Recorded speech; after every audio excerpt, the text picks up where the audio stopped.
what will make a difference is when we see improvements in hardware. We've started to see that over the last 12 months with the move away from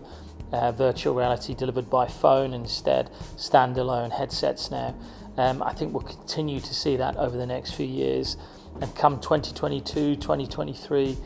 we may well see VR being delivered by a pair of glasses. And I think once we get to that kind of position, we'll see it become much easier for people to get into it, not worried about how they look and the perception of them when they're wearing a VR headset.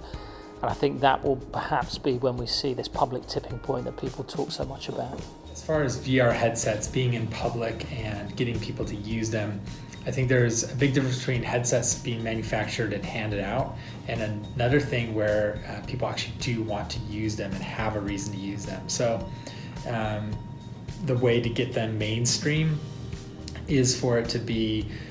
part of people's daily kind of rituals, in the same way that we check Snapchat or Instagram or read content on Twitter, and it's simply a part of our day and what we do. If you have a reason like that for large quantities of people to want to not feel like they're missing out and have a good use and a good experience in a headset, I think that will be the main driver for bigger adoption. I think as headset design is more developed and refined and easier, and it's easy for people to access the content, that's really going to drive numbers. I think these numbers are really encouraging in terms of people buying headsets, but we have to give people a reason to keep going back and using these headsets, buying more headsets, more innovative headsets, and creating different and more interesting content. I think only by doing that we're going to give people a reason to keep going back to VR, and therefore pushing the sales of these headsets, and then